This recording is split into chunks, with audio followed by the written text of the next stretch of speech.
is up? Bienvenue sur le podcast Conversation Awesome avec Karmakin. Mon nom est Claudia et ma mission avec ce podcast est de t'amener dans un monde d'inspiration, de découverte et d'apprentissage. À travers des épisodes solo ou avec invités, en français and in English, attends-toi à une panoplie de sujets et d'histoires variées en lien avec la santé, les habitudes de vie, le développement personnel et spirituel et tout ce qui peut t'aider à vivre une vie awesome, épanouie selon tes termes. I am honored and so grateful that you're here. Merci de partager le podcast en grand nombre, de t'y abonner et de laisser 5 étoiles et un review sur ta plateforme d'écoute préférée. All right, let's dive in dans la nouvelle conversation de la semaine et merci encore d'être à l'écoute. You're awesome.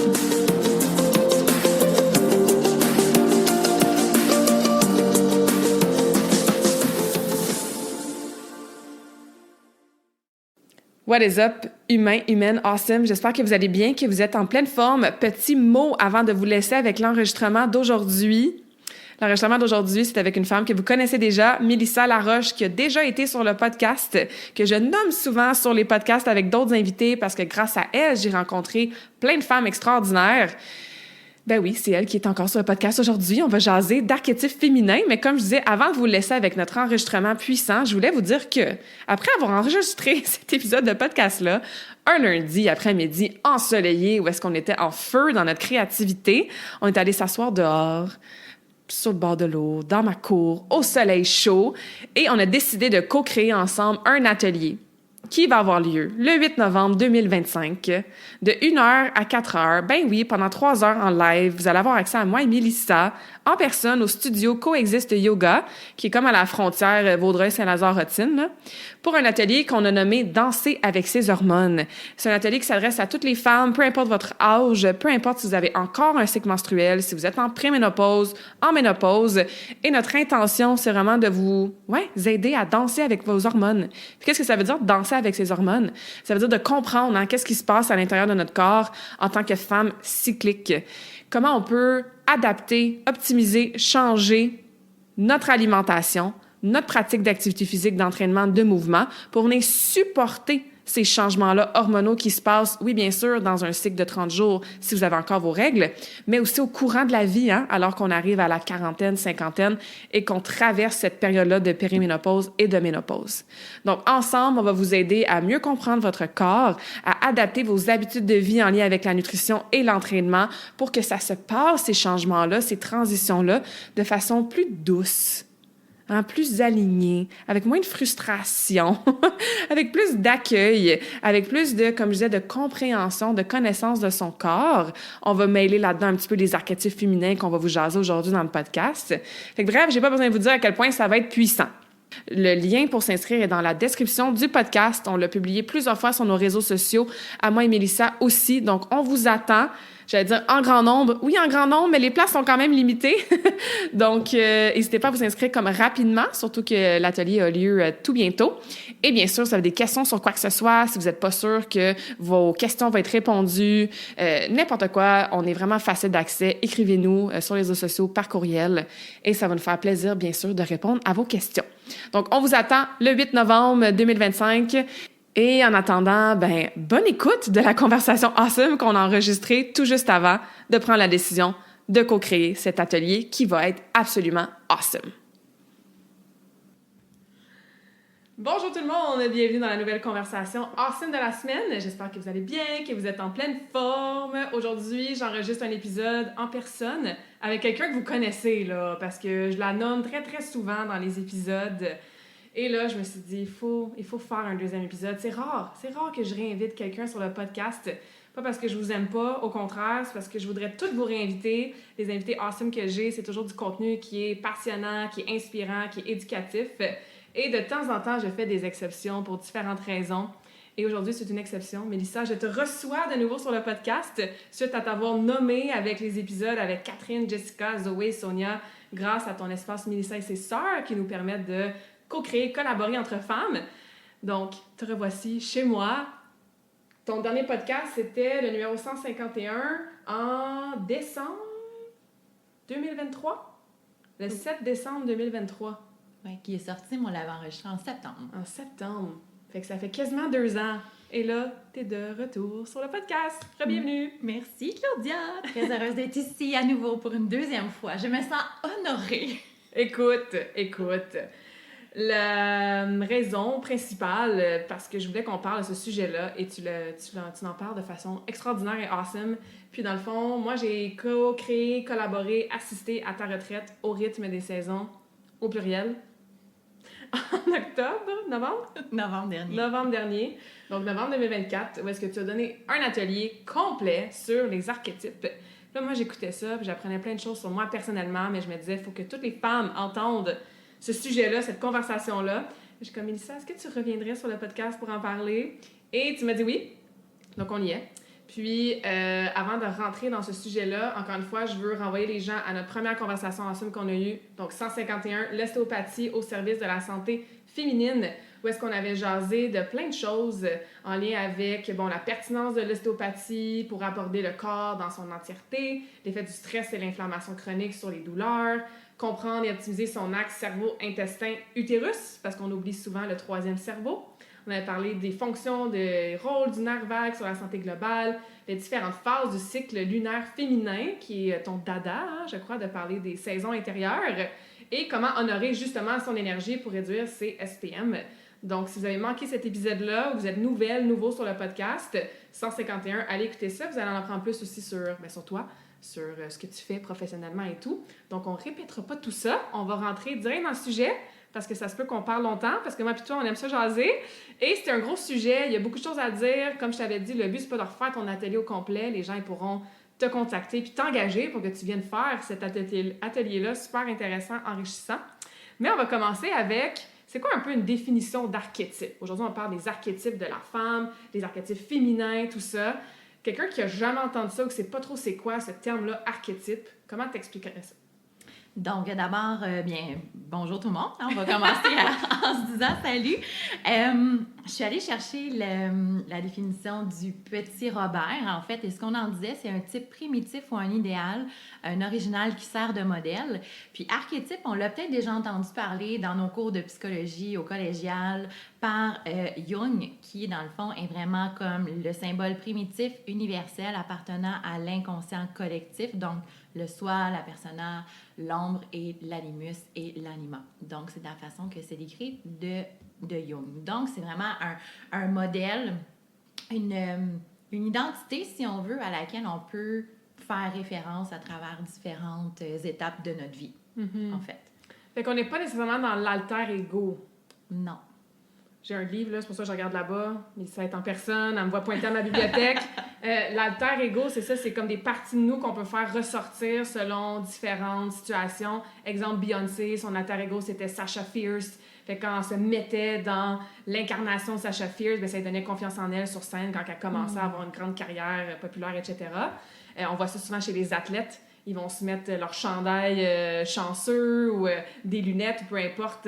Puis ça fait faire ressortir vraiment un alter ego. Alors que les archétypes, de ce que je comprends et de ce qu'on va parler aujourd'hui, ben nous, en tant qu'humains, en tant que femmes, on en a des différemment et selon nos cycles, nos stades, nos phases de vie, on en incarne un différent. C'est pas nécessairement qu'on en fait ressortir un comme un alter ego selon une situation donnée. Oui, bien c'est sûr que là-dedans, il y a des choses qui s'entrecoupent aussi. Puis là, c'est drôle parce qu'on en parlait avant d'être devant le micro, mais comment tu y vas toi aussi avec le cercle et avec le...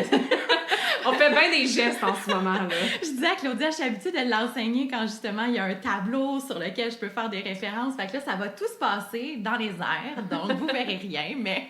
Vous allez ressentir nos mouvements, mais c'est surtout une roue, hein? Oui, c'est ça, effectivement, une roue.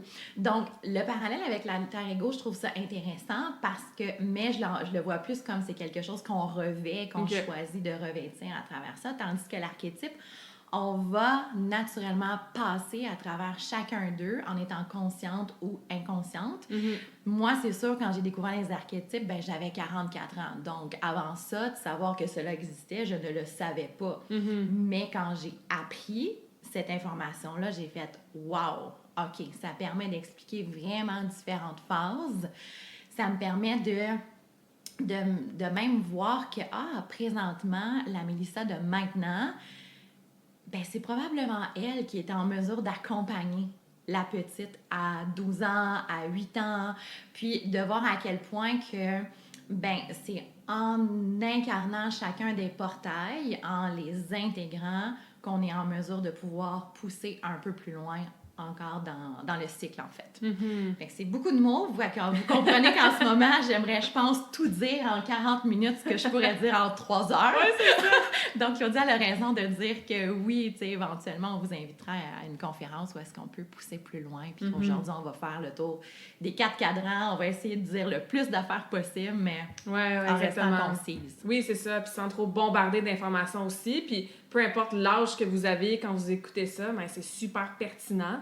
Puis justement, pourquoi c'est pertinent de connaître les archétypes, puis peut-être d'observer, nous, le stade, encore une fois, le chapitre, l'âge dans lequel on est, de savoir dans quel archétype principalement on est. Pourquoi c'est important?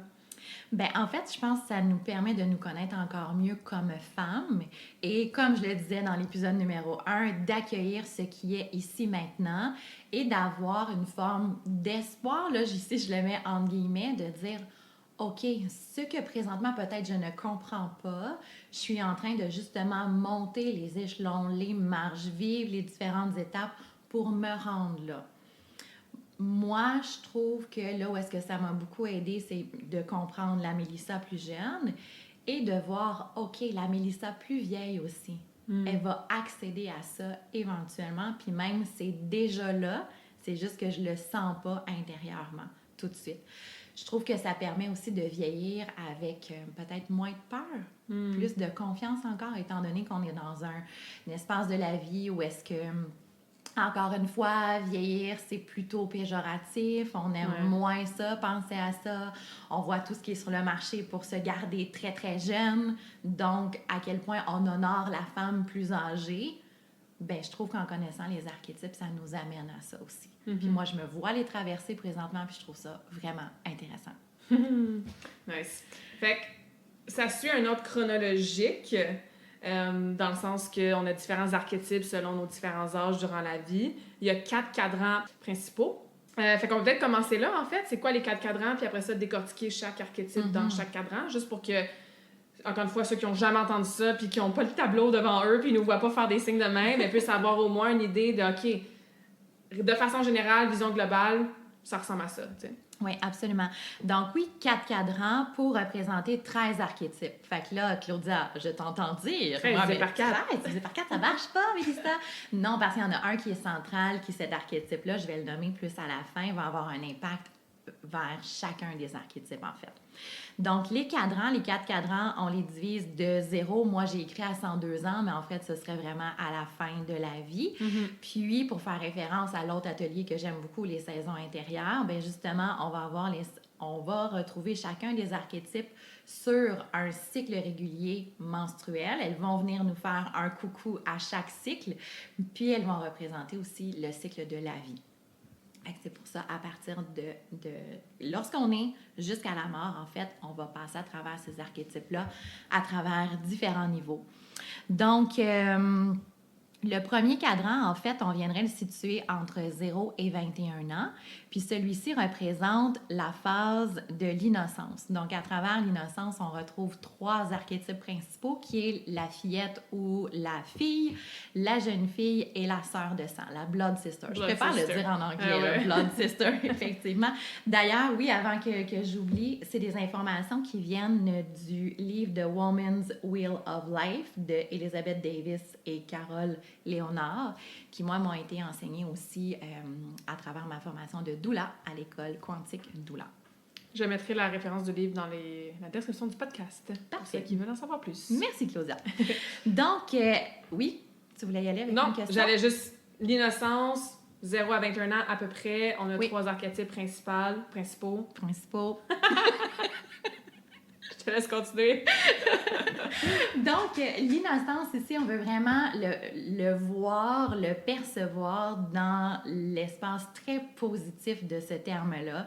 Dans le fond, l'innocence, la jeune fille, c'est la personne qui va découvrir, qui n'aura pas de limites qui vont être imposées. En fait, les seules limites qui vont lui être imposées, c'est justement par la société, par ses parents qui vont vouloir encadrer toute cette énergie-là débordante, en fait. Parce que si on laissait une jeune fille faire tout ce qu'elle veut, ben ce serait extraordinaire pour elle dans son corps de pouvoir sauter partout comme elle veut, créer plein de choses, sortir la nuit quand elle a des idées. Mais elle a besoin quand même d'un cadre parce qu'elle a besoin de manger, de dormir et rester de rentrer. En sécurité. Oui, c'est ça. Et de rentrer se laver. Donc, c'est ça.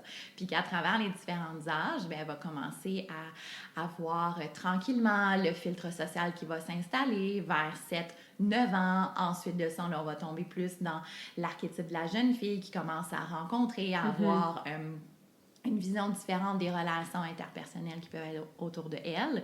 Puis la sœur de sang, la blood sister, c'est vraiment elle qui va vraiment exploser dans son énergie, dans tout le sens du terme. Donc, si vous êtes mère d'adolescente, vous vous rappelez vous-même de votre adolescence, bien, c'est comme, oui, tout devient plus exponentiel en termes d'énergie à ce moment-là. C'est rien de grave. Moi, j'ai jamais nommé ça comme étant une crise. C'est vraiment juste, OK, là, je sens que j'ai accès à cette énergie-là, puis j'ai envie de la déposer, la déployer devant tout le monde. Vous allez voir, ça revient, ça aussi, un petit peu plus tard dans le cycle. Puis tu nous avais dit aussi, tu sais, Blood Sister, penser à justement nos groupes d'amis, de filles très, très proches, tu sais. Puis moi, j'avais raisonné avec ça parce que, tu sais, moi, j'ai sorti, mettons, de 16 à 19 ans, là. C'était vraiment mes années que c'est ça. J'avais mon groupe d'amis de chums de filles, puis on sortait, puis on était vraiment en clique, puis à ma fête, j'invitais tout le monde, tu sais. Puis c'était vraiment comme c'est ça, tes sœurs de sang, là, tes amis, puis je vois ça différemment des Soul Sisters. En ce moment, j'utilise beaucoup le terme Soul Sisters à mon âge, mais c'est ça, dans ces années-là, c'est vraiment mes amis du patin, puis mes amis du cégep à l'université, puis mes amis avec qui je sortais. Fait que j'avais raisonné beaucoup avec cet archétype-là. Oui, absolument. Puis c'est là aussi où est-ce qu'on va voir la transition entre la jeune fille et la sœur de sang. C'est qu'il va y avoir des fois un habillement qui va être différent, des termes qui vont être différents, puis qui vont être plutôt dissociés de « OK, la société veut ça de moi, mais moi, je ne veux pas adhérer à ça. » Il va y avoir de l'expérience qui va se faire à ce niveau-là, à tous les niveaux. Avec, on parlait de sécurité tantôt, la fille, ben la sœur de sang aussi, n'est pas encore dans l'énergie de « OK, je vais sécuriser mon espace à travers ces expériences-là. » Ouais. Super. Ouais. Donc, c'est ça, je m'en allais déjà partir. Passons au deuxième cadran. On va se donner À partir de 21 ans. À partir de 21 ans, oui. C'est à peu près les âges. Parce que Absolument. comme tu l'as dit, même si j'ai 44 ans, mettons, je peux aller retrouver la jeune fille de temps en temps. Puis, fait que c'est ça, on est dans un ordre chronologique et chaque archétype peut refaire surface à différents moments. Oui, de la vie, effectivement. Okay. Dans les trois, dans chaque cadran, on dit que c'est environ 7 ans. Donc, la jeune fille, la fillette de 0 à 7 ans, la jeune fille de 7 à 14, puis de 14 à 21 ans, la sœur de sang. Fait que déjà, on est en mesure de faire comme « Ah oui, ça m'apparaît assez clair dans ces âges-là. » Tandis qu'un peu plus tard, selon notre chemin de vie, on va avoir un petit peu plus de difficultés peut-être à suivre vraiment le 7 ans. OK, mais moi, l'archétype de la mère, c'est ça. Mère, j'ai des enfants, ben peut-être que ça se situe pas exactement dans le timeline qui est là. Je comprends. Fait que c'est plus de dire on peut passer de un à l'autre à différents moments de notre vie. Donc, quand on arrive dans le deuxième cadran, qui est celui, en fait, de prendre soin. Encore une fois, j'aime le terme anglais qui est vraiment le nurturing. Donc, on est encore dans une expérience, mais là, qui est beaucoup plus engagée, réfléchie, intentionnelle. On veut prendre soin de ce qui est, puis on veut surtout mettre en action ce qu'on a peut-être espéré quand on était plus jeune. Donc, oui, on dit que c'est l'espace de la mère. Dans le fond, le deuxième cadran est vraiment caractérisé par la mère. Mais la mère, je dis toujours, c'est pas juste être mère d'un enfant. Ça peut être mère d'un projet, d'une entreprise. C'est vraiment quelque chose qu'on va avoir envie de nourrir à tous les niveaux. Ouais. Puis que là, on a la maturité pour le faire versus à 17 ans où est-ce que là, on avait énormément ce projet-là en tête, mais c'était tellement flamboyant qu'on n'avait pas un ancrage nous permettant de pouvoir vraiment le réaliser dans la matière. Oui, je le verrais comme ça. C'est bien, hein? Très bien, tu.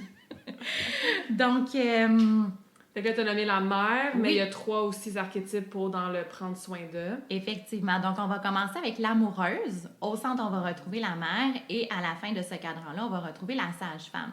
Donc, l'amoureuse, on comprend que c'était la sœur de sang qui était juste avant. Après ça, c'est l'amoureuse. Donc, c'est la femme qui a envie d'être en relation, plus en relation de couple. À ce moment-ci, peut-être qu'au niveau de la sœur de sang, elle était plus dans des relations et là, elle a envie de plus aller vers une relation.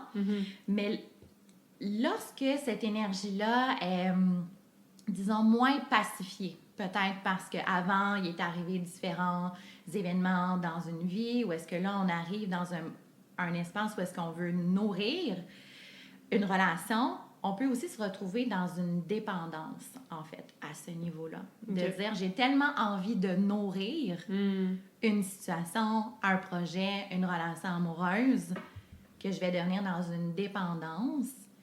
Et étant donné que la sage-femme, qui arrive un petit peu plus à la fin, n'est pas encore présente dans l'énergie, il se peut à ce moment-ci qu'on soit plus dans des relations malsaines. Encore une fois, je dis, ça peut être tout type de relation à ce moment-ci. Donc, quand on connaît ça, ça peut être intéressant de peut-être questionner les femmes qui sont un petit peu plus vieilles que nous. Moi, je me souviens, dans ces âges-là, je voulais pas questionner les personnes qui étaient plus vieilles que moi. Mais maintenant, effectivement, je me dis... chercher de la sagesse. Oui, c'est ça, aller chercher de la sagesse, absolument.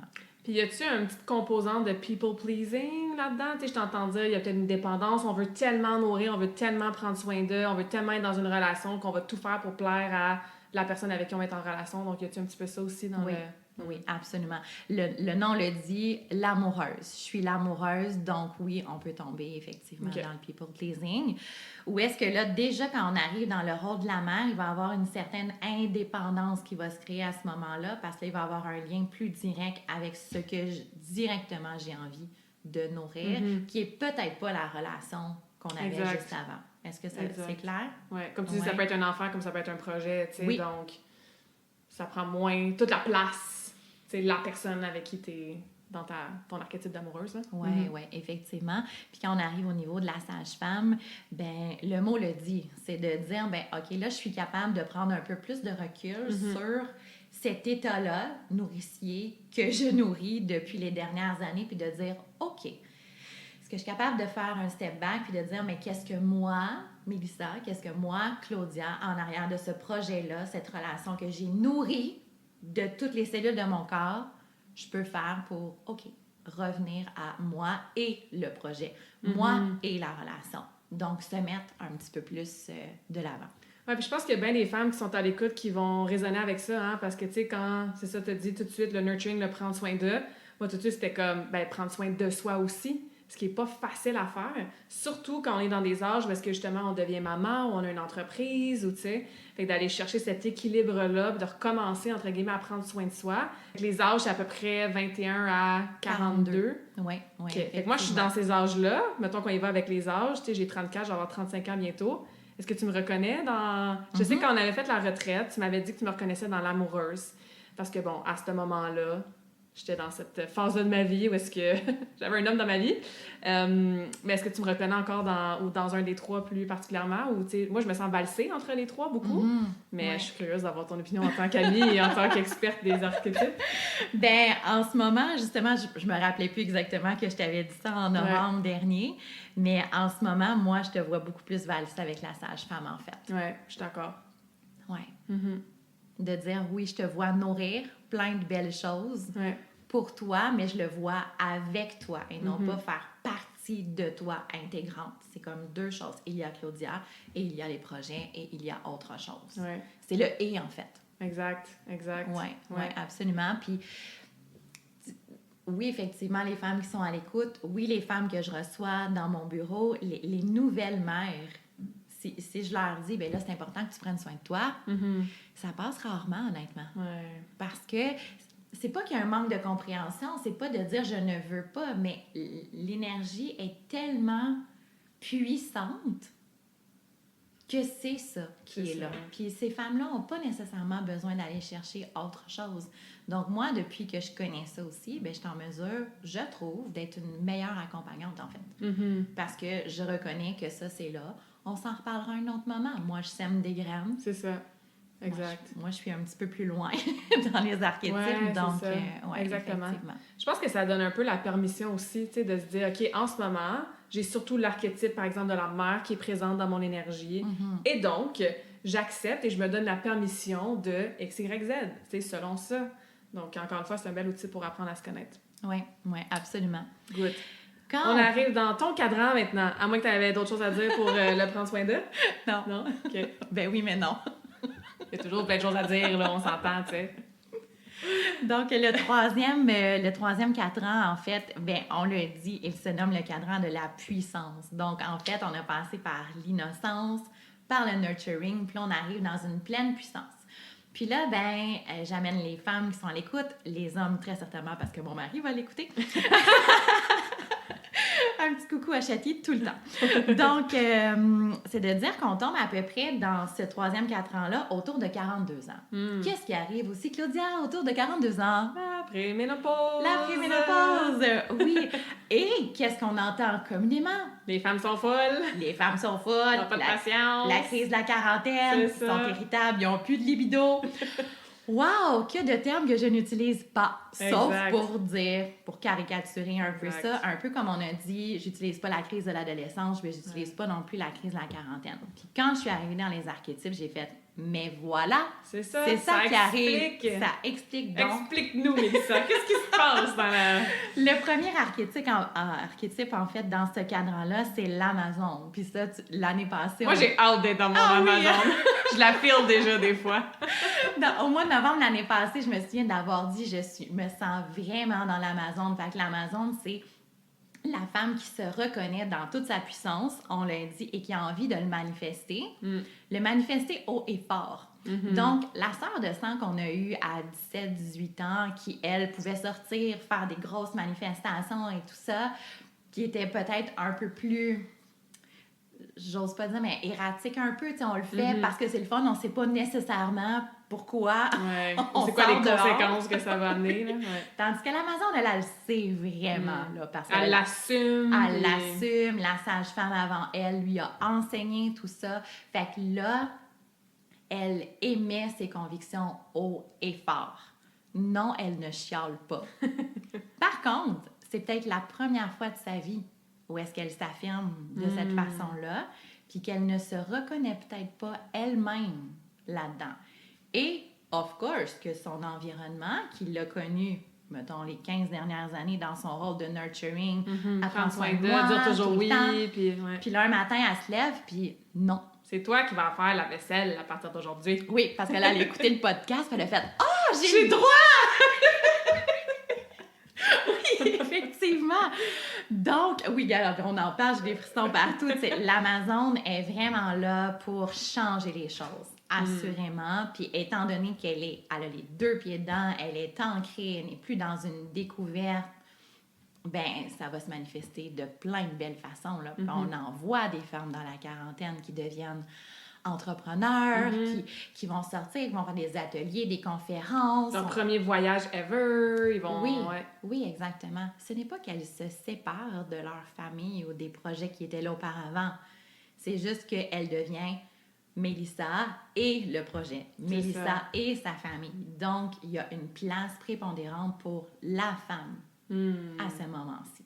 Puis ça, ben, ça peut effectivement déranger l'environnement immédiat. Fait qu'est-ce qu'on fait pour continuer à incarner cette puissance-là, puis à l'assumer, cet archétype-là, si on a de la résistance peut-être de l'entourage ou du feedback peut-être difficile à avaler ou justement des changements au niveau de l'entourage qui sont peut-être plus, j'ose dire, négatifs ou difficiles?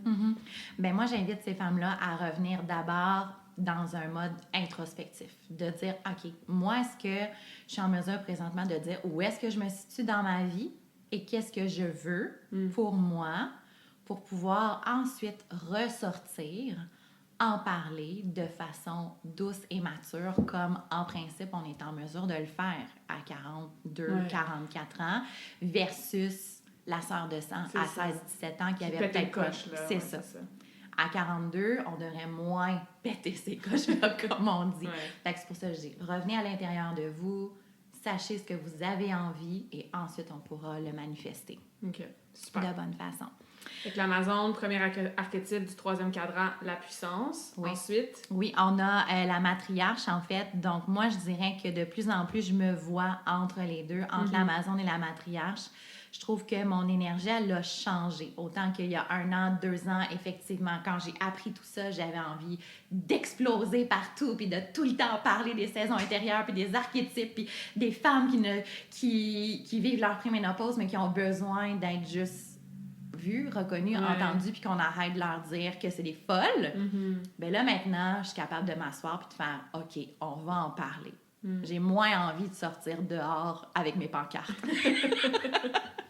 Ce que je n'ai jamais fait, en fait. C'est juste comme une image mentale. Oui. Bon, c'est l'énergie, hein? Qu'est-ce qu'on incarne, puis qu'est-ce qui est en vie à l'intérieur de ça. Oui, effectivement. Puis dans la dernière partie de ce cadran-là, on va se retrouver avec la prêtresse qui, elle, va être vraiment plus assumée, puis qui va commencer son enseignement. On va commencer dans le premier archétype de vraiment l'enseignement de tout ça.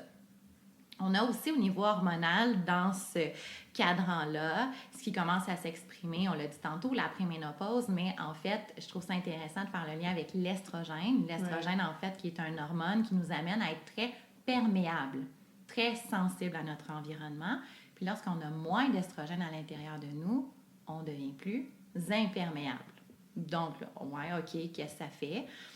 Ça fait qu'effectivement, certaines personnes peuvent sentir que la femme devant elle, est plus froide qu'avant.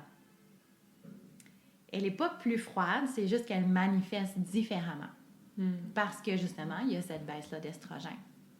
Encore une fois, c'est pas de dire on s'accroche à l'estrogène. Ah, j'ai un estrogène en baisse, donc je peux comme... C'est ça, j'ai le droit d'être bête, puis j'ai le droit d'être bête. promener les gens, puis pas du tout. de pas me justifier si je suis snob ou que je fais quelque chose de pas bien. Là. Non, pas du tout. Encore une fois, c'est toujours des connaissances qui nous amènent à mieux nous comprendre. Moi, j'aime beaucoup me comprendre. Donc, quand j'arrive avec ça, OK, je peux comprendre un petit peu plus, que je me sens un peu moins sensible par rapport à telle situation versus comment je l'étais avant. Puis de dire, genre, ça t'affecte moins, ça te dérange moins. Oui. Puis y a-tu aussi comme moins de choses qui passent? Tu sais, j'entends perméable, imperméable, tu sais, il y a comme moins de choses qui passent. C'est comme ça passe plus. Oui. T'sais. Oui, ça passe plus. Puis on peut, naviguer à travers ces 3 archétypes-là. Tu sais, de dire, mais ça passe plus. La première fois, ça veut dire, hey! Puis après l'Amazone. Puis après ça, de dire, ben tu sais, l'autre jour, je t'ai parlé que ça me plaisait moins quand tu faisais ça. Puis la prêtresse, ben elle est plus détachée que ça. Fait que ça peut qu'elle fasse comme... Elle va juste passer à côté de toi puis dire, regarde, t'as pas compris, that's your problem. Moi, je vais continuer ma route, tranquille. Ouais, c'est ça. Ça fait un peu détaché, mais en même temps, elle se reconnaît, puis elle va être en mesure quand même de voir tout ce qui se passe autour d'elle. Ouais, puis il y a une différence entre être détaché puis comme s'en foutre. Exact. Tu sais, moi, tu le sais, là, de mes philosophies de vie, j'essaie vraiment de vivre untethered, genre détaché. Mes 2 livres préférés de Michael Singer que je parle souvent sur le podcast, c'est Living Untethered puis The Untethered Soul. Donc, je pense que c'est L'âme délivrée, puis l'autre, il n'a pas été encore traduit. Mais c'est vraiment ça, tu sais, c'est d'arriver à vivre détaché de tout. Parce que tout est temporaire, parce que tu veux rester entière dans ton énergie à toi, que tu veux que ça t'affecte le moins possible. Et c'est pas de dire je me sac de tout, puis que je vis pas mes émotions, puis que j'ai pas de peine, c'est pas ça, mais c'est ça. C'est comme une subtilité de détachement, de comme, je l'ai nommé, moi c'est ça ma vérité, mes valeurs, et si c'est pas en alignement, ben c'est correct. Tu sais, you do you boo, I'll do me boo, tu sais, puis je continue ma vie avec la sagesse que j'ai, puis les enseignements que maintenant je peux donner à qui veut bien l'entendre, tu sais, puis si tu veux pas l'entendre, c'est bien correct aussi, tu sais, j'essaierai pas de te convaincre, oui, c'est ça, te convaincre par rapport à ça. Ce qui m'amène à sauter quand même au niveau de l'information qu'on peut aller chercher les énergies d'un autre archétype qui est soit plus haut ou plus jeune dans le cycle, si on veut, de dire à ce moment-ci des moments où est-ce que je sens que j'aurais besoin d'aller chercher un peu plus d'ancrage par rapport à comment je me sens, comment je me situe dans la vie. Est-ce que je peux aller chercher l'énergie de la prêtresse puis de lui demander, est-ce que tu pourrais me donner un coup de main là-dessus? Exact. Même si tu as 22 ans puis tu n'es pas rendu là dans ton... C'est ça? Oui, effectivement.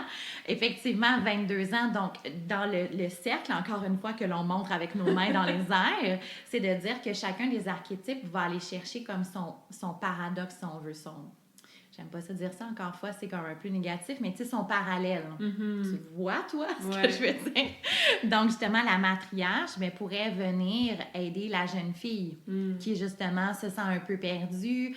Je sais pas qu'est-ce que je veux dans la vie. Est-ce que j'aime les hommes? Est-ce que j'aime les femmes? Comment je me situe dans mon corps? Qu'est-ce que je veux faire dans la vie? La société est tellement intense autour de moi pour que je prenne des décisions. Est-ce que je pourrais m'asseoir dans une méditation puis faire appel à la matriarche qui est en moi pour lui demander qu'est-ce qu'elle en pense. Ouais.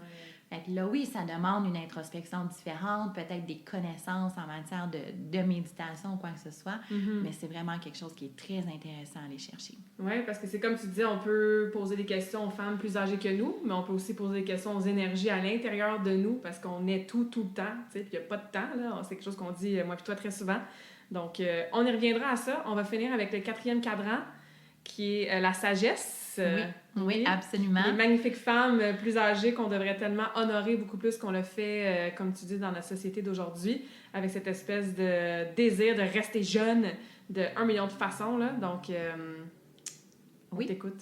Donc, la sagesse, le mot le dit, donc c'est ça, on a 3 archétypes à travers ce cadran-là aussi.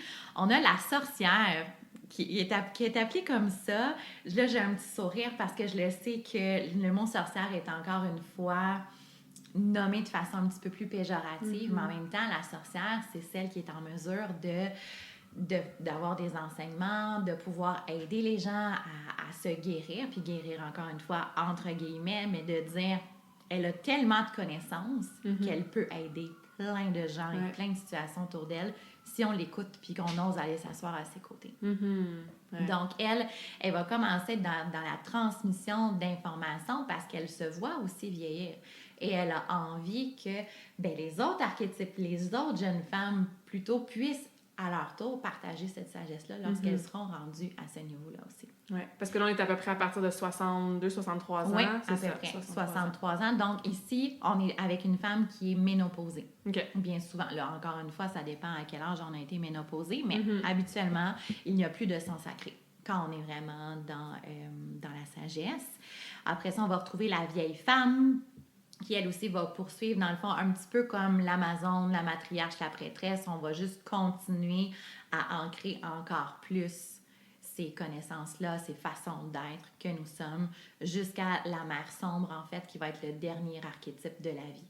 Ou est-ce que là, à ce moment-là, on parlait de détachement tantôt, la mère sombre, elle va être encore plus détachée.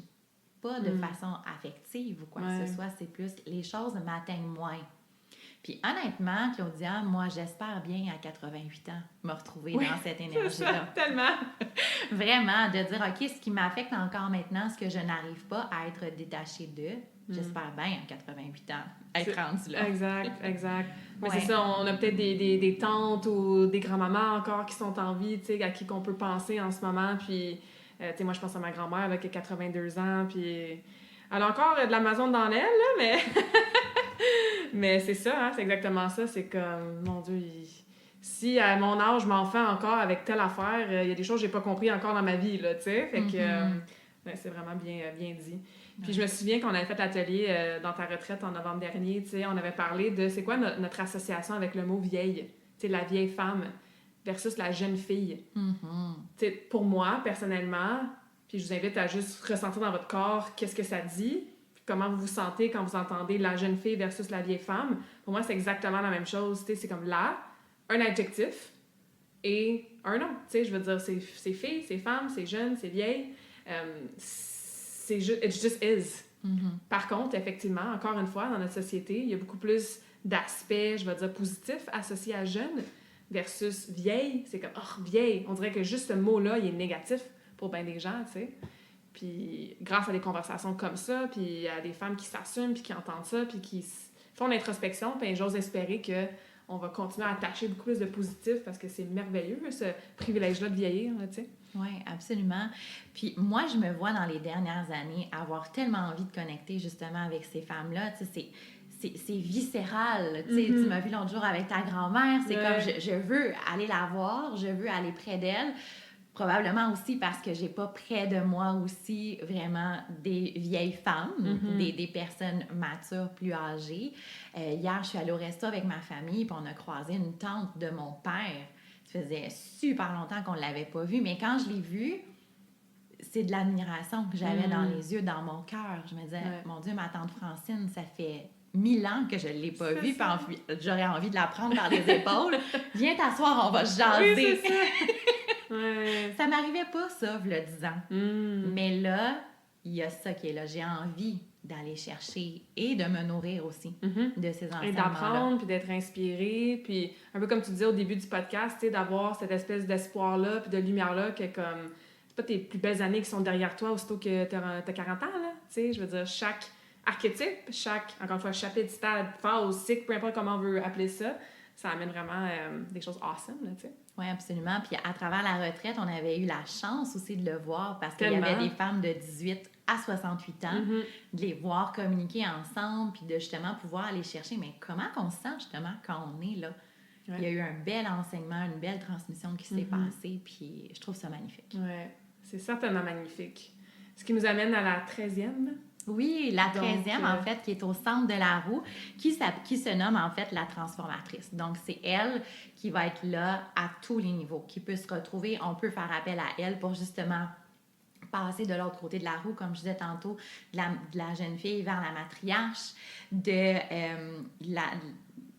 la matriarche encore, on pourrait aller rechercher de l'autre côté, de dire, bien, moi, présentement, j'ai envie d'aller chercher la jeune fille en moi. Je trouve que dans ce que je fais présentement, je joue moins. Est-ce que je pourrais aller de l'autre côté de la roue aussi pour aller jouer? Absolument. Fait que c'est la transformatrice qui va nous permettre de nous promener dans tous les espaces de notre cycle aussi. Se transformer à travers ça, en fait. Ouais. As-tu un ou deux autres exemples, justement, de ces archétypes-là qui sont contraires ou paradoxales, que concrètement, une femme qui écoute peut faire comme, OK, je vais aller chercher justement l'énergie de X ou de Y? Oui. Ben dans le fond, on a la sœur de sang qu'on a parlé tantôt, son diagonale, en fait, ce serait la prêtresse aussi.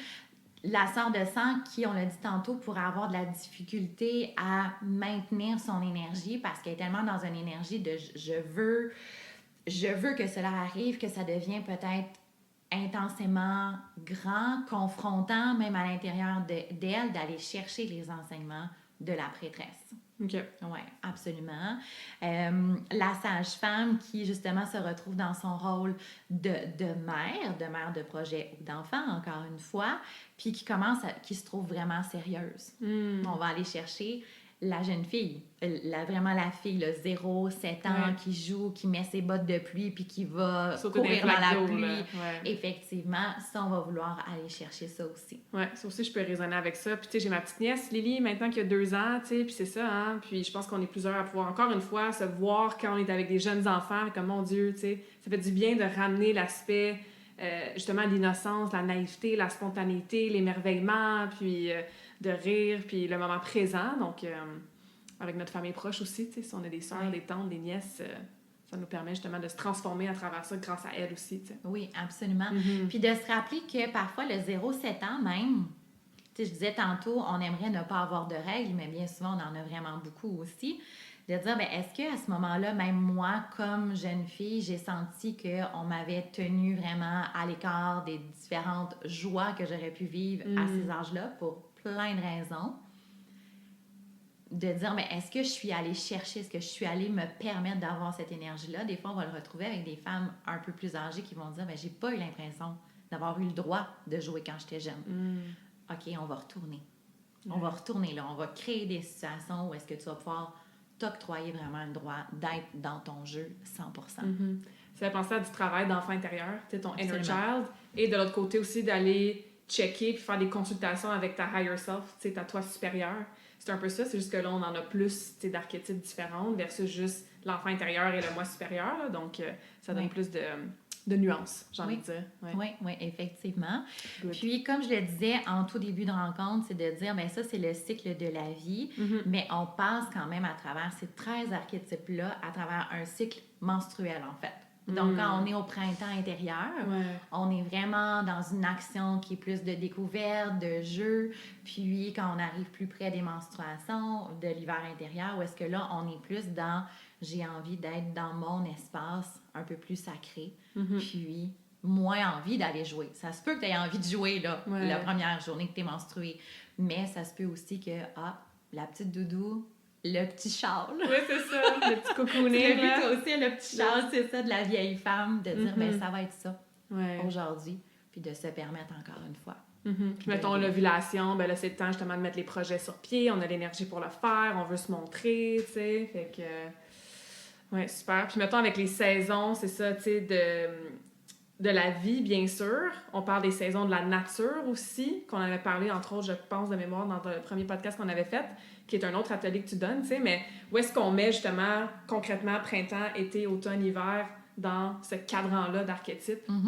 En fait, c'est vraiment au tout début. Donc, l'innocence, c'est le printemps. Le nurturing, la mère, c'est l'été. OK.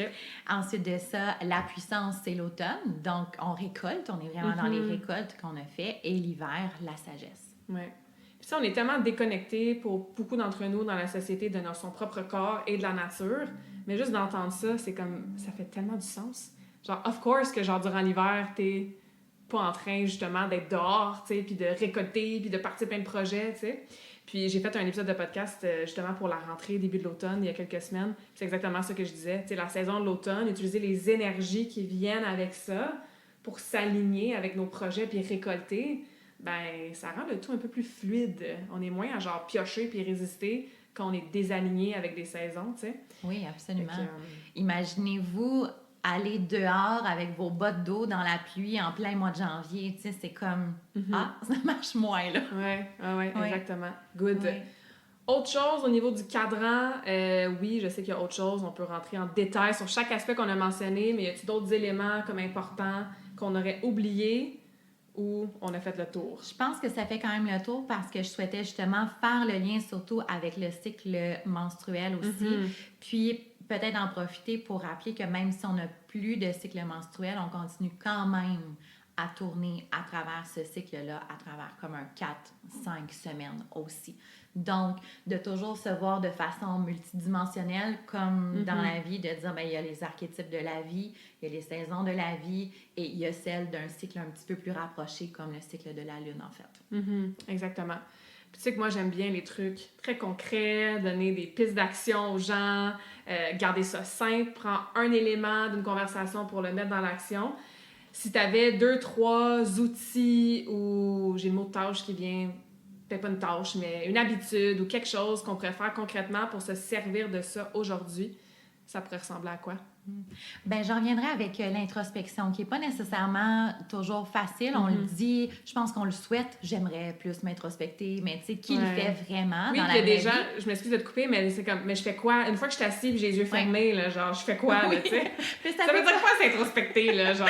Oui, c'est je sors ma loupe puis j'observe, genre, chaque pose de mon corps, comme... En fait, je vais ramener peut-être une théorie intéressante aussi à ce moment-ci, de dire, si je demande le consentement des autres par rapport à moi, mais que je n'ai pas encore eu le consentement de moi-même sur c'est quoi mes besoins, comment je vais être en mesure de pouvoir dire aux autres c'est ce que j'aimerais. Donc, de revenir à l'intérieur de soi, de dire, est-ce que moi, j'ai envie de ça ici, maintenant? Puis de ça, exemple, ça serait quoi de ça? De ma job, de cette relation-là, de porter ce vêtement-là aujourd'hui, comme... Oui, tout ça et plus. Tout ça et plus, encore. Comme tantôt, je disais, je faisais la référence avec une jeune maman qui vient d'accoucher. Si je lui dis, on va aller passer une journée au spa, c'est vraiment important que tu prennes soin de toi. Elle ne veut pas. C'est ça. Elle n'est pas dans cette énergie-là. Donc, on va la faire sentir peut-être un peu mal par rapport à ça. Donc, c'est ça, de savoir ce que je veux moi vraiment. De prendre le temps juste de dire, c'est quoi moi je veux vraiment? Puis, quand justement on nous pose une question, de peut-être juste revenir, dire, OK, moi, est-ce que ça me tente vraiment de faire ça? Ça, je pense que ce serait vraiment un des premiers outils.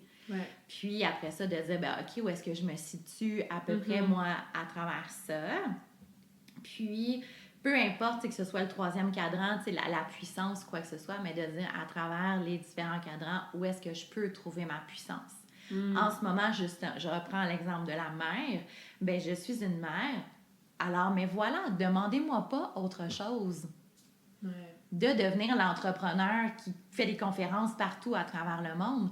Parce que présentement, on se retrouve quand même un peu là-dedans. Les femmes qui se retrouvent à plein niveau, en même temps, dans une même année, puis on est comme, non, là, j'ai choisi, je suis dans mon archétype de mère, c'est ce que j'incarne en ce moment. Donc, si je suis capable de le dire, je suis là, ici, maintenant, je vais être capable de le manifester de façon très affirmée, sans être dans l'irritabilité ou voire même l'arrogance, de dire non, j'ai choisi d'être avec mes enfants présentement. Fait que non, j'irai pas au 5 à 7, non, j'irai pas faire telle activité parce que j'ai choisi l'archétype de la mère en ce moment. Puis c'est ça que j'incarne. Exact. Ouais. Ça devient un choix.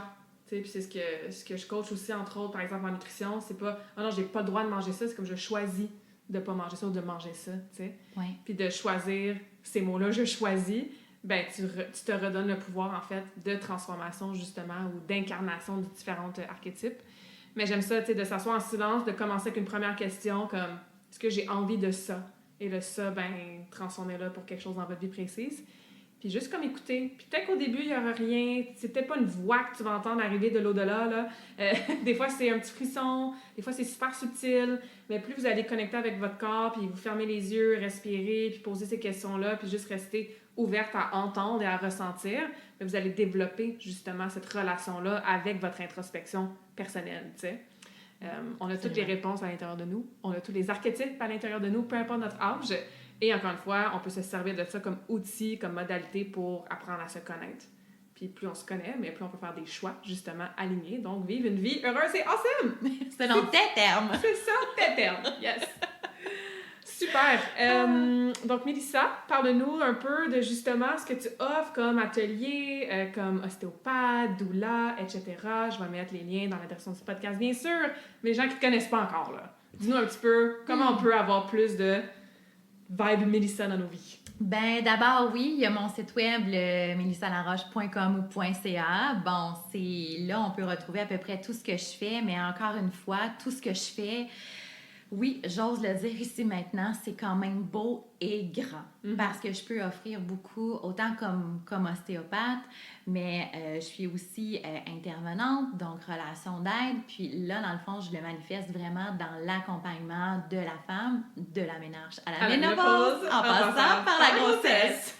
On se connaît pas du tout, Claudia et moi. C'est tellement un slogan parfait. Donc, ben, ce que ça fait, c'est que j'accompagne justement avec l'ostéopathie, j'accompagne, on jase, toi et moi, puis on va plus loin dans ton cycle à toi, dans ton cycle de vie, on va aller chercher ces outils-là autour. Je vais offrir des ateliers, des conférences, j'offre du soutien à des couples présentement qui sont dans un espace plus de périnatalité, donc les accompagner vers à travers la grossesse, puis vers la naissance aussi. Donc, je me promène, je dirais. Je suis dans mon bureau à Saint-Polycarpe, mais je me promène aussi dans la région de Vaudreuil-Soulanges pour offrir ces ateliers-là, conférences, services. Et voilà. tout ça. Et tout ça. Et des podcasts. Et des podcasts. 2 fois sur les conversations awesome et que je suis chanceuse et choyée. Oui, absolument. Mélissa, tu sais c'est quoi ma dernière question? Bien comme sûr. d'habitude, parce que je sais que tu m'écoutes, puis je sais que tu t'es préparée pour répondre à cette question aussi. Avant de te la poser, même si tu la connais, je voulais te dire merci encore une fois d'avoir accepté de revenir sur le podcast. Ça me fait chaud au cœur. Ça m'a ramené des confirmations aujourd'hui, puis de te réentendre parler de ça, ben je m'auto-observe aussi, puis je fais de l'introspection moi-même. Puis merci pour ce que tu fais, mais surtout pour qui tu es. Fait que voilà, c'est ce que je voulais te dire avant de poser ma dernière question que tu connais. Merci, Quelle citation voudrais-tu partager avec nous aujourd'hui, Mélissa? Alors, ma citation est plutôt une question. D'introspection. Une question d'introspection, justement, que j'ai lue dans le beau document que Zoé Cardinal elle a créé au niveau du Human Design. Donc, je cite Zoé Cardinal. Qui a été sur le podcast. Qui a été sur le podcast passé. aussi. Lorsque je lisais par rapport à ma couronne en Human Design, qui est très, très définie. Donc, ça, c'est vraiment ma tête. Puis, c'était, est-ce que cette idée a besoin d'être poursuivie ou simplement contemplée? Étant donné que je suis une femme qui a énormément de projets, d'idées et tout ça, qu'est-ce que je peux poursuivre ou juste contempler puis profiter de cette contemplation-là? Je l'ai écrit à côté. Wow! Quand je l'ai lu. Ça t'a parlé et ça nous parle. Et je suis sûre que ça parle à plusieurs femmes aussi qui ont souvent bien des projets, bien des idées. Mais effectivement, selon l'archétype dans lequel on se situe, est-ce qu'on doit dire oui à tout? Peut-être pas. Peut-être pas. Peut-être pas. Merci, Mélissa. Merci, Claudia.